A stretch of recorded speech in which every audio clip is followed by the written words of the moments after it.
সহবাসের পরে মেয়েদের জন্য ফরজ গোসল না করে ঘরের কাজকাম, রান্না বাড়া ইত্যাদি করা, বাচ্চাকে দুধ খাওয়ানো, এগুলো জায়েজ আছে নাকি না জায়েজ? গোসল ফরজ হওয়া অবস্থায় গোসল না করার আগ পর্যন্ত কয়েকটা কাজ করা নিষেধ। 1, নামাজ পড়া নিষেধ। 2, তওয়াফ করা নিষেধ। 3, মসজিদে অবস্থান করা নিষেধ। 4, কোরআন স্পর্শ করা নিষেধ। 5, কোরআন পড়া নিষেধ। এই 5টি কাজ ছাড়া আর কোনো কাজ কিনা নিষেধ না। অতএব সহবাসের পরে কোনো মেয়ে, কোনো মহিলা তিনি যদি গোসল না করে, ফরজ গোসল না করে তিনি যদি কি করেন, গৃহস্থলীর কাজকাম করেন, রান্না বাড়া করেন, অন্য কাজকাম করেন, বাচ্চাকে দুধ খাওয়ান, এগুলো এই 5টি নিষিদ্ধ কাজের আওতায় যেহেতু নাই, অতএব সেটা জায়েজ আছে। আমাদের দেশে যত কঠোরতা সব মেয়েদের উপরে, ছেলেদের উপরে নেই। ছেলে গোসল ফরজ হয়েছে, 2-4 ঘন্টা শুয়ে রয়েছে বা এমনকি হাঁটাহাঁটি করছে, তাকে তেমন কেউ কিছু বলে না। সমস্ত চাপগুলা মেয়েদের উপরে। আর এই ফতোয়াগুলা মেয়েদের উপরে ফতোয়াগুলা দেয়ও বেশিরভাগ মেয়েরাই। কথার কথা, ননদ আছে, শাশুড়ি আছে বা অন্য কেউ আছে বা জাল আছে, তো তারা খোঁচাইতে শুরু করে যে গোসল না করে বাচ্চাকে দুধ খাওয়াচ্ছে। কোনো বাচ্চা কাঁদতে কাঁদতে মরে যায় কিন্তু দুধ খাওয়ায় না কেন? কারণ গোসল করে নেই। এগুলো না জানার কারণে হয়েছে। ফরজ গোসল না করে 5টি কাজ করা নিষেধ, এর বাইরে আর কোনো কাজ নিষিদ্ধ না। অতএব এমনকি আপনি রোজাও রাখতে পারেন কি ফরজ গোসল না করে? রাখতে পারেন বলতে সারি খেতে পারেন, সারি খেয়ে রোজা শুরু করতে পারেন। তাহলে আপনি বাচ্চাকে দুধ খাওয়াতে পারবেন না, কে বলেছে? বাসায় কাজ করতে পারবেন না, কে বলেছে? তবে হ্যাঁ, যদি আপনি ফরজ গোসল একটু দেরিতে করতে চান কোনো কারণে, তাহলে সেক্ষেত্রে অন্যান্য কাজ কামের সুবিধার জন্য ওযু করে নেওয়া উত্তম। সহিহ মুসলিমের এক হাদিসে আসছে, নবী আলাইহিস সালাম গোসল ফরজ হলে ওই অবস্থায় যদি কেউ ঘুমাইতে চায়, শুয়ে থাকতে চায় অথবা অন্য কোনো কাজ করতে চায়, তাহলে তাকে ওযু করে নেওয়ার পরামর্শ দিয়েছেন। অতএব ওযু করে নিয়ে এরপর অন্যান্য কাজ করা উত্তম। এর বাইরে ওযু ছাড়া যে সে কিছু করতে পারবে না, ব্যাপারটা এরকম না।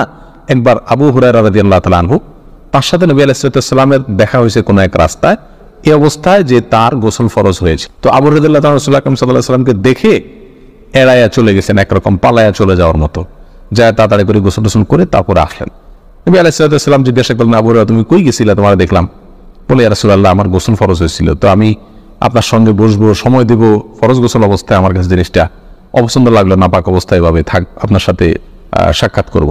তখন নবী আলাইহিস সালাম বলেছেন, সুবহানাল্লাহ, মুমিন আবার নাপাক হয় নাকি? অর্থাৎ এটা তো একেবারে তোমার পুরো বডি নাপাক হয়ে গেছে, টাচ করলে আমি নাপাক হয়ে যাবে, ব্যাপারটা তো এরকম না। তুমি এটাকে এত কঠিনভাবে নিয়েছো গেল। তাহলে এই সব হাদিসগুলোকে সামনে রাখলে মোটামুটি পরিষ্কার হয়ে যায়।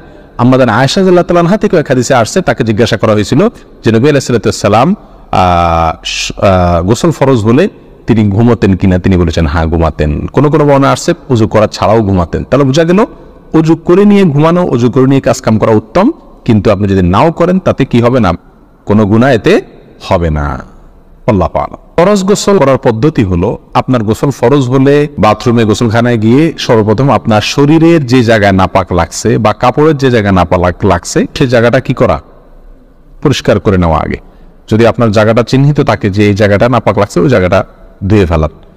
এরপরে নামাজের জন্য যেভাবে আমি ওযু করছি সেভাবে ওযু করা।